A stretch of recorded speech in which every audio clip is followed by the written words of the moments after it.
আল্লাহর হাবিব রাহমাতুল আলম বলতেছেন, সালমা ওই পাহাড়ের পাদদেশে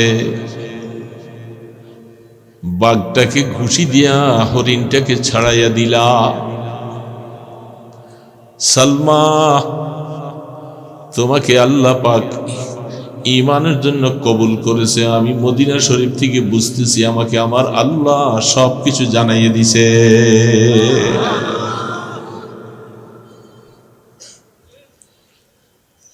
रिश्ते माँ गर्दनम अफगंदा दोस्त मी बुरद हर जाके खातिर खायोस्त तिश्नेगा गर आब जुयत दर जहां आब दर जुयत बालम तिश्नेगा। মাদ্রাসাতুস সুফা আল ইসলামিয়া কর্তৃক আয়োজিত ইসলামী মহাসম্মেলনের সম্মানিত सदर जलसा काबिल एहतराम हजरत उलमाए किराम, नेककार दीनदार मुसलमान भाइयों, अल्लाह पाकेर दरबारे अंतर थेके शुक्र जानाচ্ছি যে আল্লাহ পাক আমাদেরকে আজকে একটা ব্যতিক্রম ধর্মী একটা প্রোগ্রামে সমবেত হয়ে দ্বীনি কথা বলা এবং শোনার তৌফিক দান করলেন। আলহামদুলিল্লাহ।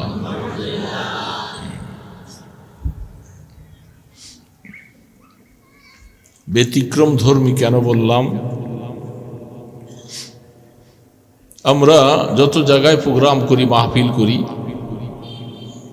সেখানে শুধু আমরা জন্মসূত্রে যারা মুসলিম, মা বাবা যারা মুসলিম, তাদেরকে নিয়েই আলোচনা হয়।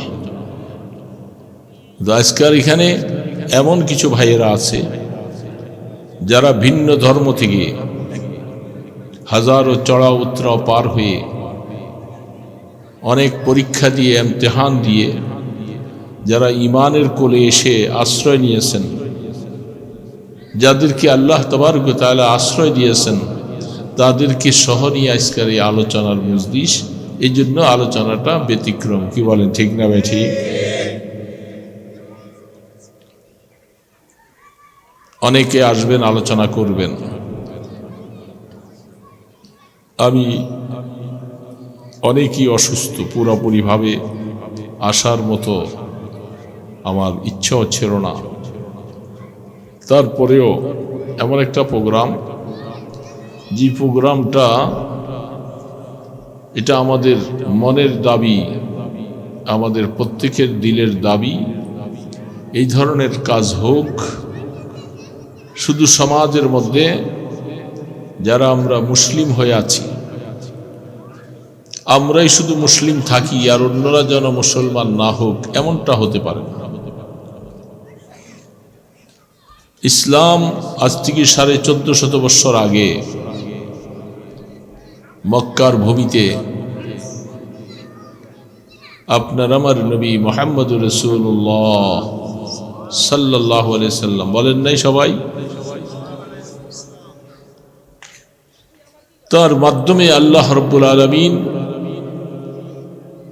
এই ঈমানের দাওয়াতের সূত্র তৈরি করেছেন আজ থেকে 1450 বছর আগে। ওই সময় মক্কার ভূমিতে আল্লাহ বলে ডাক দেনেওয়ালা একজন মানুষও ছিল না। আল্লাহ পাককে ডাক দিবেন, আল্লাহ পাকের গোলামি করবেন, একজন ব্যক্তিও ছিল না। যখন আল্লাহ রাব্বুল আলামিন তার বন্ধুর মাধ্যমে এই কলেমার প্রকাশ করাইলেন, ইসলামের সূচনা তৈরি করে দিলেন, তখন থেকে শুধু প্রথম ডাক দিয়েছেন মুহাম্মদুর রাসূলুল্লাহ সাল্লাল্লাহু আলাইহি ওয়াসাল্লাম। তিনি একা তখন মুসলিম, আর একজন নাই। তাদের আশপাশে প্রতিবেশী আপনজন যারা ছিল, কেউই তখন ইসলাম বুঝে না, ঈমান কি জিনিস তারা বুঝে না। সেটাকে বুঝাবার জন্য আল্লাহ রসুলের জীবনের কত ত্যাগ আর কত কষ্ট, সেগুলি আমাদের মুসলমানদের কাছে, অনেকের কাছে অস্পষ্ট, অনেকের কাছে স্পষ্ট। আজ আমাদের কাছে যে ইসলামটা পৌঁছেছে, লক্ষ লক্ষ মানুষের জীবনের রক্তের উপরে বেয়ে বেয়ে ইসলামটা আমাদের এখানে আসছে। যারা আমরা আজ থেকে 300-400 বছর আগের ইতিহাস তালাশ করে দেখি, আমাদের দেশে ইসলাম নিয়ে শব্দ নিয়ে কথা বলার মতো নাই কিছু। সুদূর ইয়ামান থেকে, পারস্য থেকে, বিভিন্ন দেশ থেকে মনীষীরা তারা সফর করে করে এসে ভারতবর্ষে ইসলামের দাওয়াত দেওয়া শুরু করলেন। সেই ইসলাম সাহাবায়ে কেরামের যুগ থেকে নিয়ে বিদায় হজের মধ্যে আল্লাহ রসুল বলছিলেন, তোমরা যারা আজ এখানে প্রায় ১.৫ লক্ষ আমার সাহাবীরা আছো, তোমরা প্রত্যেকে আজকার এই আমার আওয়াজগুলি অনুপস্থিত যারা আছে তাদের সকলের কর্ণকুহরে আওয়াজ পৌঁছে দিবে।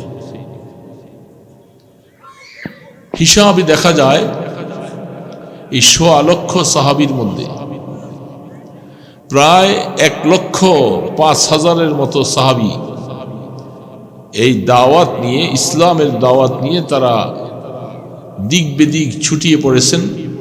সেইখানে গিয়ে গিয়ে তারা মানুষকে ইসলাম বুঝাচ্ছেন, কলেমার দাওয়াত দিচ্ছেন। এই জন্য মক্কার মধ্যে বিশেষ করে মদিনা শরীফে ১০,০০০ মতো সাহাবীদের কবর পাওয়া যায়।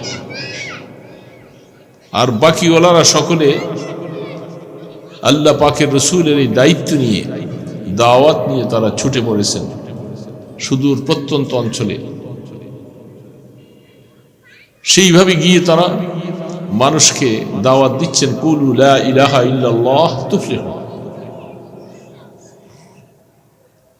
ইয়া আইয়ুহান নাস, এ মানুষেরা, তোমরা এই কলেমাটা পড়ো, লা ইলাহা ইল্লাল্লাহ। বলেন সবাই, লা ইলাহা ইল্লাল্লাহ।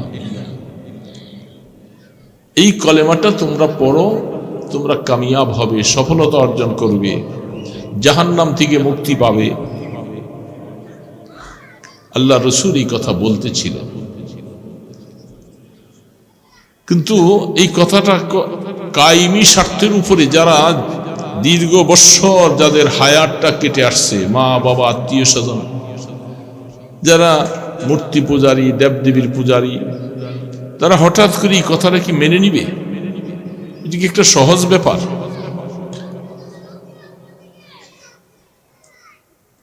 এই জন্য এটা কঠিনতম একটা ব্যাপার তাদের সামনে চলে আসলো, চ্যালেঞ্জের মোকাবেলা।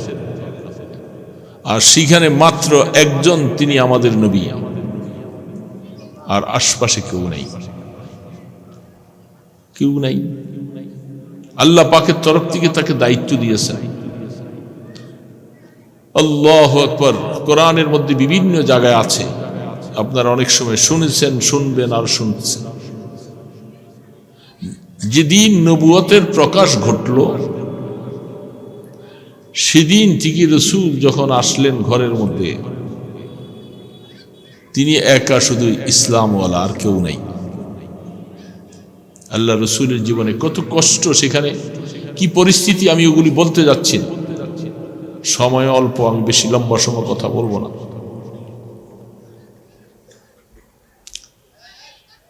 কেউই তো ইসলাম গ্রহণ করতে রাজি না। আর ইসলামটা তো বুঝেই আসেন, এটা নতুন একটা মতবাদ।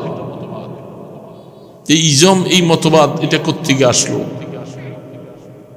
সারা দেশের, সারা জীবনের সমস্ত মূর্তি পূজারীদের মাথার উপরে এই কথাটা বলে একটা আঘাত করা হলো যে তোমরা যাদেরকে রব বলতেছো, খোদা বলতেছো, আসলে এগুলি কিছুর থেকে কিছু হয় না, তারা কিছু করতে পারে না, সবকিছু করনেওয়ালা জাত আরেকজন আছেন, তিনি আল্লাহ।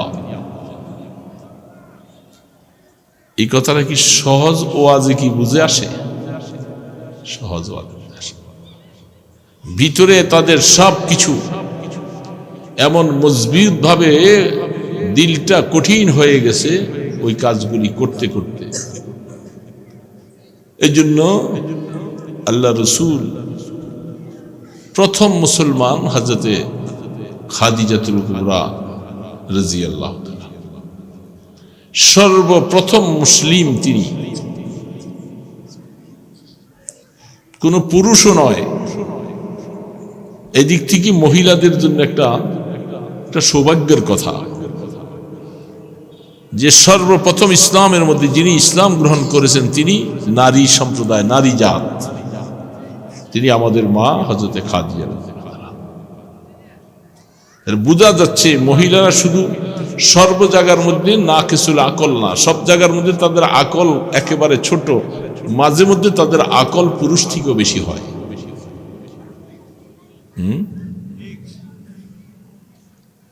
যেমন এগুলি কথা সূত্র বলতে গেলে অনেক বেড়ে যাবে। হযরতে মারিয়াম আলাইহিস সালাতু ওয়াস সালাম সম্পর্কে আল্লাহ পাক কোরআনে বলছেন যে আমি, তার মা বলছিলেন যে আল্লাহ, আমি তো মান্নত করেছিলাম যে আমার ঘরে একটা সন্তান হবে, আর সন্তানটা পুত্র সন্তান হবে, এটা তার নিয়ত ছিল, কিন্তু সন্তান প্রসব করলাম, ইন্নী ওয়াজারতু উনসা, আমি একজন মেয়ে সন্তান প্রসব করেছি। তাহলে বাইতুল মুকাদ্দাসের খাদেম বানাবার সুযোগ আর হলো না। আল্লাহ সুবহানাহু ওয়া তাআলা তিনি বলছেন মারিয়ামের নামটা আমি রাখলাম, এবং দুনিয়ার হাজারো কোটি কোটি মহিলার থেকে এই মারিয়াম সবার থেকে শ্রেষ্ঠত্ব, সবাই থেকে দামি শ্রেষ্ঠ। তাহলে বোঝা যাচ্ছে সব মহিলাই জ্ঞান কম, এটা বলা ঠিক হবে। আল্লাহ মাঝে মধ্যে তাদের জ্ঞানকে অনেক অপরিসীম দিয়েছে। সেই হিসাবে হযরতে খাদিজা রাদিয়াল্লাহু তাআলা,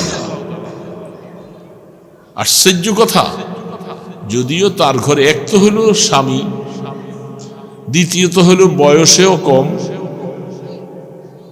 খাদিজা রাদিয়াল্লাহু তাআলা আনহার সাথে রাসূলের বিবাহ হলো, খাদিজার বয়স 40, রাসূলের বয়স 25। তো 40 বৎসরের একজন বয়স্কা মহিলা, 25 বছর বয়সের তিনি একজন স্বামী, তিনি আইসা নবুয়তি দাবি করলেন। এটা কি অন্তরের মধ্যে সহজে জায়গা দেওয়া যায় না? তিনি নবী আর আমি তাকে নবী স্বীকার করব, কত রকমের বাধা বিপত্তি এবং কত চিন্তা, কত কিছু আসতে পারে। সমস্ত চিন্তা ভাবনাগুলোকে চড়াও উতরাও পার হয়ে তিনি বলছিলেন, স্বামীকে নবী হিসাবে সান্ত্বনা দিয়ে বলছিলেন, কেউ যদি আপনার এই কলেমা গ্রহণ না করে, আমার বুঝে আসছে যে আসলে আপনি সত্য নবী, আপনি যে দ্বীনের দাওয়াত নিয়ে আসছেন এটা সত্য, যেন আমি সর্বপ্রথম আপনার উপরে ঈমান আনলাম, আমি কলেমা গ্রহণ করলাম। সর্বপ্রথম তিনি কলেমা করেছেন। এজন্য যে সমস্ত মহিলারা দ্বীনের বাহিরে এখন চলাফেরা করে, উচ্ছৃঙ্খল জীবনযাপন করে, নিজেদের রূপচর্চা করে সমাজের মধ্যে হাজারো লক্ষ যুবককে বিভ্রান্ত করে, ওই সমস্ত মেয়েদের বোঝা দরকার যে আমাদের এই ইসলাম ধর্মের মূল উৎপাদন করেছিলেন একজন আমাদের মতো নারী জাতি, তিনি হযরতে খাদিজা রাদিয়াল্লাহু তাআলা আনহা। আমরা সেই উরুস থেকে, সেই সিলসিলার থেকে আসছি। আমাদের এইভাবে অনৈতিক চালচলন, ইসলামের বাহিরে চালচলন, যুবকদেরকে মাতানো চালচলন, এটা আদৌ আমাদের জন্য এটা জ্ঞানের কাজ নয়, এটা বুদ্ধিতার কাজ নয়, এটা একটা মূর্খতার কাজ। তো সেখান থেকে সাফা পর্বতের পাদদেশে, সাফা মারওয়া যে দুইটা পাহাড়, আল্লাহর হাবিব আবু বকর সিদ্দিক রাদিয়াল্লাহু তাআলা আনহু, তিনি বালকদের মধ্যে নয়, তিনি বয়স্কদের মধ্যে প্রথম মুসলমান। দেখেন আবু বকরের সাথে আল্লাহ রসুলের সাথে ছোটবেলার থেকেই বন্ধুত্ব সুলভ আচরণ, বয়সে 2 বছরের ছোট বড়। আমাদের দেশে যেরকম ছেলেরা একসাথে বন্ধু সুলভের আচরণ করে চলে ফিরে সবকিছু, রহমতে দু আলমের সাথে আবু বকর সিদ্দিকের সাথে এমন একটা ঘনিষ্ঠ সম্পর্ক ছিল। আবু বকর সিদ্দিক রাদিয়াল্লাহু তাআলা আনহু ব্যবসায়ী কাজে, বয়স তখন তার 38 বছর। আমাদের নবীজির বয়স হলো 40 বছর, আবু বকরের বয়স বলেন না কত বছর? শুনতেছেন না ঘুমাইয়া গেছেন? 38 বছর। তো তিনি ব্যবসায়ী কাজে জেরুজালেম, ফিলিস্তিন, মুলকে শাম যেটাকে বলা হয়, তিনি ব্যবসায়ী কাজে সেখানে গেছেন। আর সেখানে তখন ব্যবসার একটা প্রাণ কেন্দ্র ছিল। তিনি ব্যবসা করতে যাইয়া সেখানে অবস্থান নিলেন। রাত্রিবেলা তিনি একটা স্বপ্নে দেখতেছেন, একটা নূরের লাইট, তিনি ঘুমিয়ে আছেন, তার কোলের মধ্যে আইসা এটা পড়েছে।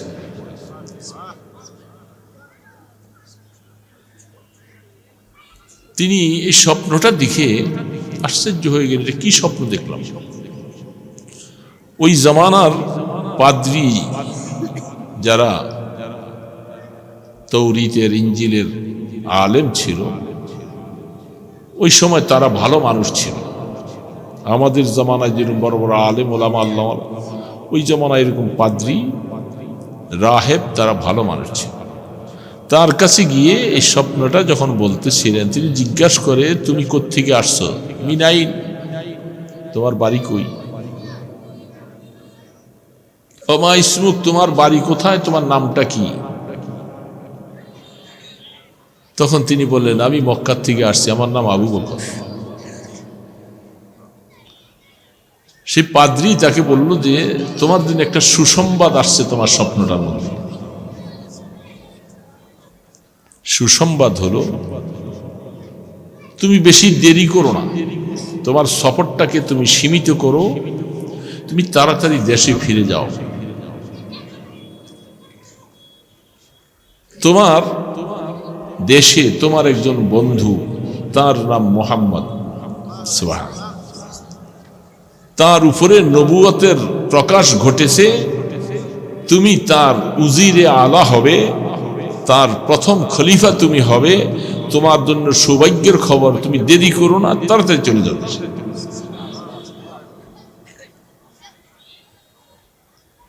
আবু বকর সিদ্দিক রাদিয়াল্লাহু তাআলা তো অবাক, কি কথা।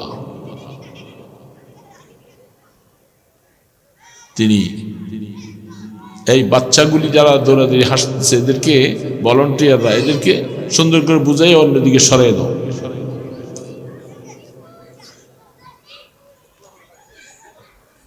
তো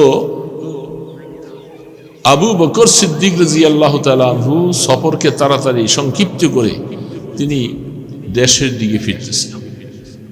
ফিরে আইসা সামান রাইখেই সর্বপ্রথম রহমতে দু আলমের ঘরে তিনি গেছেন।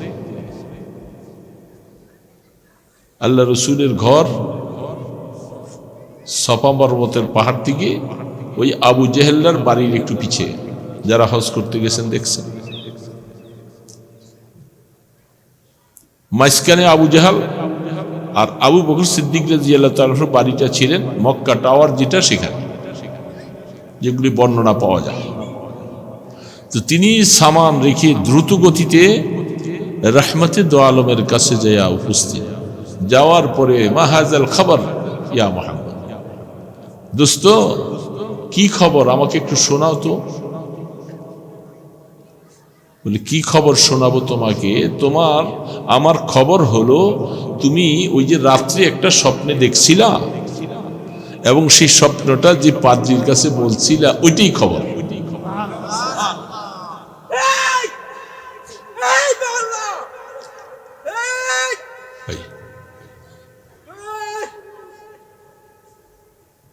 এই ওগরে কিল্লিকে আসতে কয়, এখানে আলোচনা আসলে মানুষের আলোচনা করা যায় না, সবর করে না, কথা বলে না, খামাখা পৃষ্ঠা। সবর করতে হয় সব কিছুর। তো বুঝেন তো, রাহমাতে দো আলম খবরটা বললেন যে এটাই খবর, যে তোমাকে তোমার পাদ্রী যে স্বপ্নের ব্যাখ্যাটা বলছে এটাই খবর।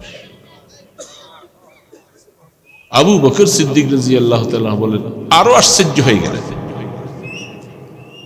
ঘটনা হলো সেই শাম দেশে স্বপ্নে দেখেছি, মোবাইল নেই, টেলিফোন নাই, কোনো কিছুর ব্যবস্থা নাই, আর তিনি মক্কায়, এত দূরের রাস্তা।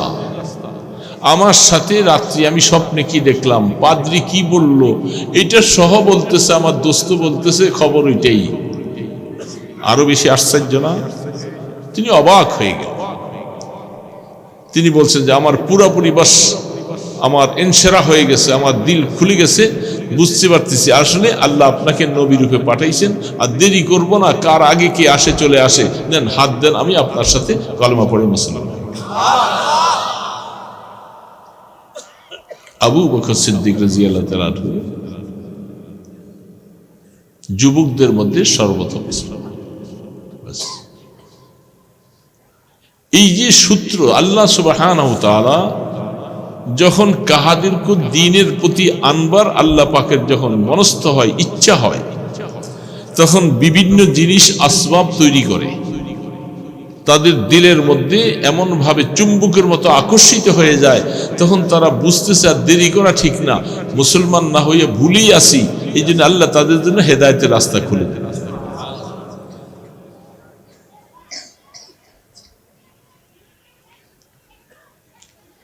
আল্লাহু আকবার, আল্লাহু আকবার। বুখারী শরীফে একটা হাদিস আসছে, তিনি হুদায়বিয়ার সন্ধির সময় তার উপরে রাসূলের অনেক কিছু নজর ছিল। সেইখানে মুহূর্তের ভিতরে হঠাৎ করে নামটা ভুলে গেছে, আবার একটু পরে খেয়াল হবে, তিনি এখনো মুসলমান হননি। তিনি চলছেন, আর শক্তি কত শরীরে, অনেক বড় পালোয়ান। যাইতেছে মক্কার পাদদেশে, পাহাড়ের পাশে দিয়া যায়, যাইতে যাইতে দেখে যে একটা বাঘ একটা হরিণকে শিকার করে কামড় দিয়া নিয়ে আসতেছে। উনি দেখে এটা খুব খারাপ লাগছে, বাঘ হরিণটাকে শিকার করতেছে।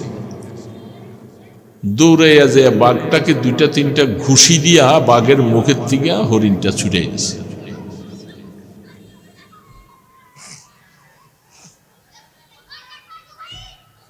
বুঝছেন না কথাটা? ওনার ঘুষি খাইয়া বাঘ হরিণ ছেড়ে দিছে, বাঘ পালাইতেছে দৌড়াইয়া।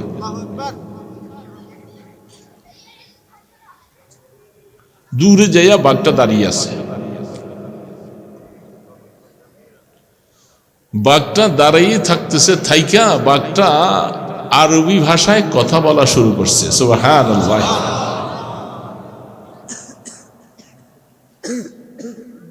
আরবি ভাষায় কথা বলে বলতেছে, তুমি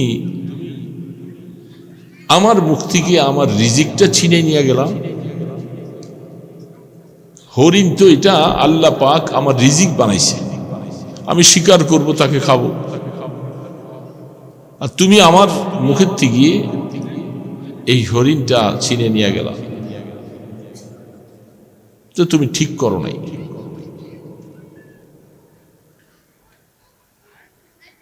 হরিণে চলে গেছে দূরে, পালাইছে, আর বাঘ আরবিতে কথা বলছেন। তিনি বাঘের কথা শুনে অবাক হয়ে গেল, এটা কি? কিন্তু ব্যাপারটা অন্য কিছু। উনি কিন্তু এখনো অমুসলিম।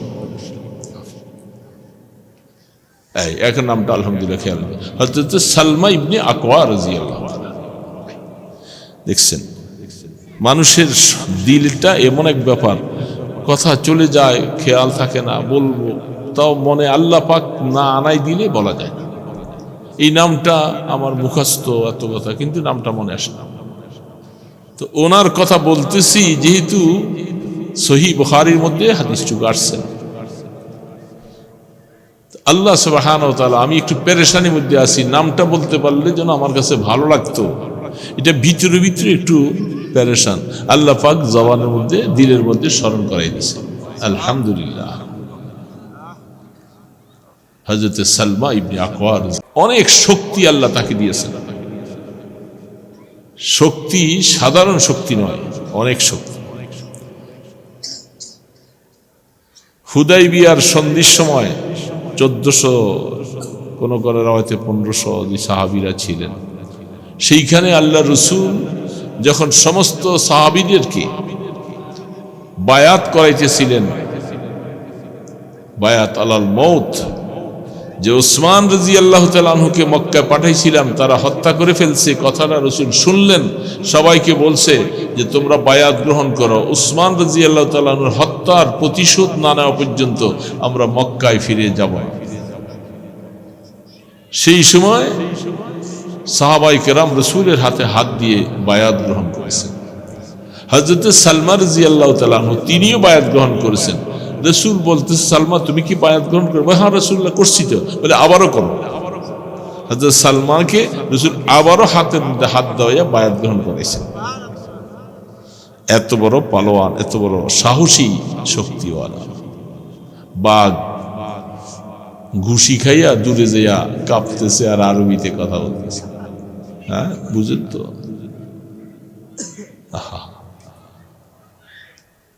তিনি আশ্চর্য হয়ে গেলেন। তিনি বলতেছেন, বড় তাজ্জুব, বাঘ কথা বলে।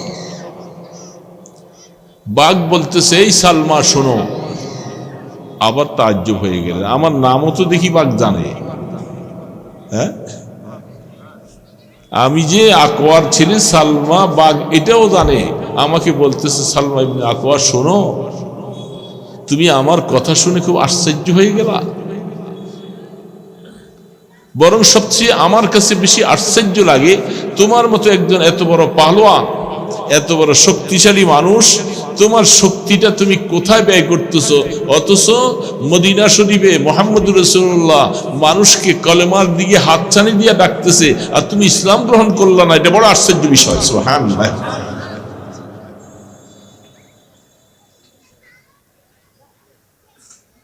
অবাক হয়ে গেছে। তিনি বলতেছেন, তখন বুঝে এসে গেছে আসলে আল্লাহ পাকের তরফ থেকে আমাকে হেদায়েতের দিকে ডাকছে, আমাকে জান্নাতের দিকে ডাকছে, আমাকে আলোর পথে আল্লাহ ডাকছে। কিন্তু আমি আসলে এতদিন গোমরা হয়েছিলাম, বুঝি নাই। আমার আকলের মধ্যে আমার পর্দা পড়েছিল। আমি দেব দেবী মূর্তির পূজা করে করে জীবনটা, হায়াতটা কাটাইলাম। আল্লাহ পাক চাচ্ছেন যে, আরে সালমা, যে পথে চলছ এটা নাজাতের রাস্তা না। ওই রাস্তায় চলে তুমি কোনোদিন জাহান্নাম থেকে মুক্তি পাবি না।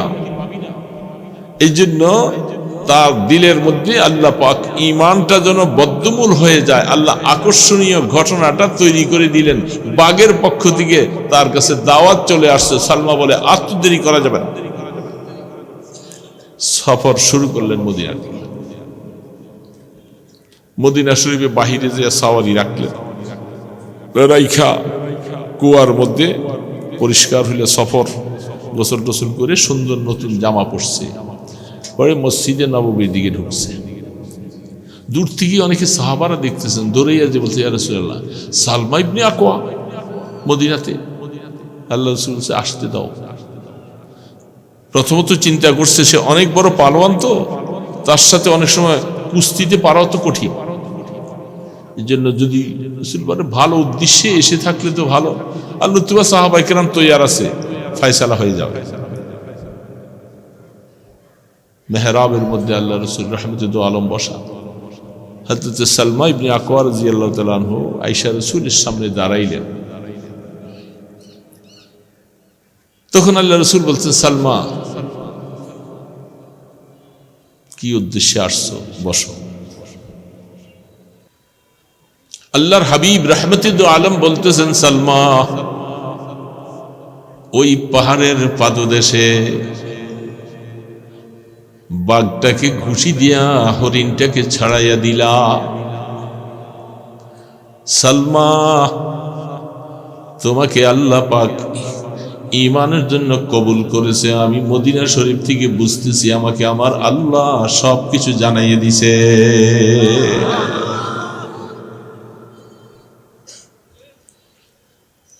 रिश्ते माँ गर्दन अफगंदा दोस्त मी बुरद हर जाके खातिर खायोस्त तिश्नेगा गर आब जुयत दर जहां आब दर जुयत बालम तिश्नेगा। আল্লামা জালালউদ্দিন রুমি রহমতুল্লাহ আলী বলেন, এ দুনিয়ার ইমানদার মুসলমান ভাইরা, আল্লাহ পাকের কাছে এমন একটা কুদরতি রশি আছে, রশিটা সবার গলায় লাগানো হয় না। আল্লাহ যাকে পছন্দ করেন, হেদায়েতের দিকে যাকে আনতে চায়, জান্নাতের রাস্তা আল্লাহ যাকে দেখাইতে চান, তখন তার গলার মধ্যে কুদরতি রশিটা লাগাইয়ে দেয়। তখন আল্লাহ টান দেয় আর আস্তে আস্তে সে হেদায়েতের দিকে আসতে থাকে। रिश्ते माँ गर्दनम अफगंदा दोस्त मी बुरद हर जाके खातिर खायोस्त। মানুষ দুনিয়ার সিস্টেম নীতি হলো, পিপাসিত ব্যক্তি পানি তালাশ করে, পানি কোথায় আছে দৌড়াতে থাকে, পানির কাছে যায়। রুমি বলতেছেন তার ব্যতিক্রমটা অনেক সময় আছে। সেটা কি, যে অনেক সময় পানীয় পিপাসিত ব্যক্তি তালাশ করে, এটা উল্টা। পানির কাছে পিপাসিত ব্যক্তি যাওয়া তো এটা স্বাভাবিক,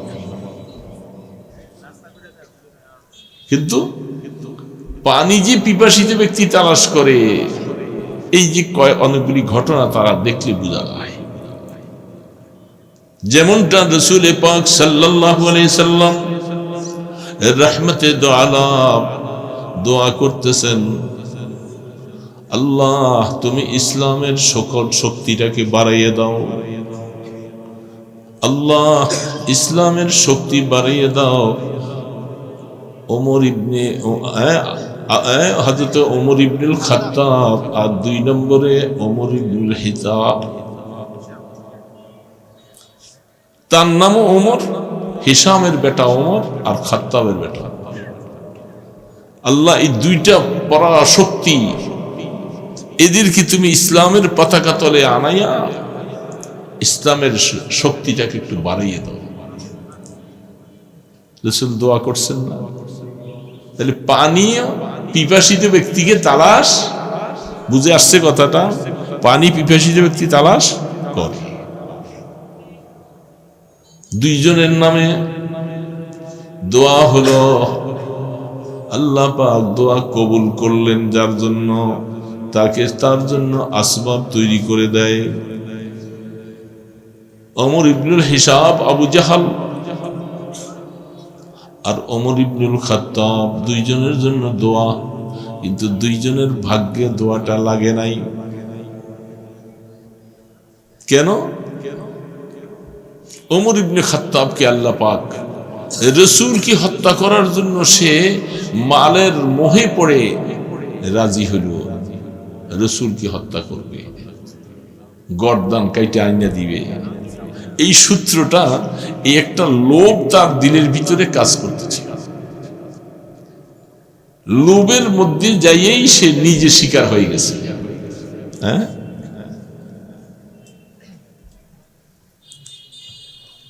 আল্লাহু আকবার, আল্লাহু আকবার। হযরত ওমর ফারুক রাদিয়াল্লাহু তাআলা আনহু, তিনিও তো মালের লোভে পড়েই চলছে। আল্লাহ পাক তার ব্যাপারে রাসূলের দোয়াটা কবুল করেছেন। এই জন্য ওমরের দিলটাকে আল্লাহ রসুল কি হত্যার সূত্র ধরাইয়া রসুলের কাছে যাওয়ার জন্য রাস্তা খুলে দিছে। যাওয়ার জন্য একটা রাস্তা তো লাগবে। আল্লাহু আকবার, আল্লাহু আকবার। আমাদের এখন এই সমাজে আমাদের কত মুসলিম ভাইয়েরা তাদেরকেও আল্লাহ পাক অনেক সময়, আমি আমার কাছে যারা প্রায় 50-এর মতো হবে আমার হাতে যারা ইসলাম গ্রহণ করেছে, আল্লাহ শুকর, এদের থেকে অনেক সময় খবরাখবরগুলি শুনতাম, ভালো ভালো স্বপ্নে দেখে, এটা দেখে ওইটা দেখে, এই স্বপ্নগুলি তার হেদায়েত গ্রহণ করার জন্য একটা উসিলা হয়। এই স্বপ্ন তো অন্যরা কেউ দেখে না, আমি কেন দেখি? বোঝা যাচ্ছে আল্লাহ তাকে হেদায়েতের দিকে ডাকছে, এই জন্য তার জন্য ভালো ভালো খাব স্বপ্ন আসে। হাদিস শরীফের মধ্যে আসছে, তিলকা আজিলুন বুশরা লিল মুমিন। ঈমানদারদেরকে যেহেতু নবুয়ত নাই, নবুয়তের রাস্তা বন্ধ, এখন উম্মতের কাছে কিছু আগাম সুসংবাদ আল্লাহ পাক দিতে হলে এটা মুমিনদেরকে স্বপ্নের মাধ্যমে তাকে সুসংবাদ দেয়। এই জন্য ভালো ভালো স্বপ্ন অনেক সময়, যেমন হাদিসের মধ্যে আছে, নবুয়তের 46 ভাগের 1 ভাগ হলো স্বপ্ন। বুখারীতে হাদিস আছে। এই জন্য ভালো ভালো স্বপ্ন যারা দেখে, স্বপ্ন যেখানে সেখানে যার তার কাছে ব্যক্ত করতে নিষেধ করছে। ভালো মানুষ যারা বুঝবান, যারা স্বপ্নের ব্যাখ্যা বলতে পারে, তাদের কাছে বলবে, কারণ এটার তাবিরটা উল্টা হয়ে গেলে হিতে বিপরীত হবে। এই জন্য হজম করে রাখো, ভালো স্বপ্ন দেখলে তার তাবির বুঝবান লোকের কাছে যেয়ে বলবা, আর খারাপ দেখলে এটার ব্যাখ্যা চাওয়ার দরকার নেই। অনেক সময় বহু মানুষ এখনো সে মুসলমান হয় নাই, কিন্তু ঈমানের দিকে আল্লাহ তাকে আনবে, সে ভালো ভালো কতগুলি স্বপ্ন দেখতে, তাই সে আমাদের কাছে বলতো এই অবস্থা, তুমি তৈয়ার হও, তোমার জন্য রাস্তা খোলা দেখা যাচ্ছে, আর একটু হিম্মত বাড়াও। কথাটা বললেই তো সহজ না, কারণ যেখানে মা বাবা ভাই বোন আত্মীয় স্বজন সব কিছু ছেড়ে দিয়া সে ইসলামের পতাকা তলে আসবে, আর মা হারা হবে, বাপ হারা হবে, যেখানে যদি স্ত্রী থাকে স্ত্রী হারা হবে, সন্তান থাকলে সন্তান হারা হবে, বন্ধু বান্ধব সব হারা, মা বাবার সম্পদ থেকে বঞ্চিত, সব কিছু হারা হয়ে সেই লোকটা ইসলামের পতাকা তলে আসবে। দোস্ত, এটা সাধারণ ব্যাপার না, ব্যাপারটা কি খুব সাধারণ? অনেক বড় ব্যাপার, অনেক বড় ব্যাপার। যাদেরকে আল্লাহ পাক কবুল করেছেন, আল্লাহু আকবার, এটা আল্লাহ পাকের খাস একটা মেহেরবানি, খাস রহমত। সাহাবায়ে কেরামদেরকে যেভাবে ওই সময় কিভাবে আল্লাহ পাক হেদায়েত দিয়ে দিয়েছেন, এরা সকলে উল্টা পাল্টা জীবন ছিল, মূর্তি পূজারী ছিল, সবকিছু ছিল। এই লোকগুলির সামনে আল্লাহ রসুল তিনি ইয়া আইয়ুহান নাস কুলু লা ইলাহা ইল্লাল্লাহ তুফলিহুন, রসুল বলতেছিল সাফা পর্বতের পাদদেশে, সবাইকে ডাকলো। প্রথম দিন বকরি জবাই করে সুন্দরভাবে মেহমানদারি আয়োজন করছে, সবাইকে দাওয়াত দিচ্ছে। সেই দিন রসুল কোনো মাকসদের কথা কিছু বলেন নাই, এটা দাওয়াতের একটা উসুল।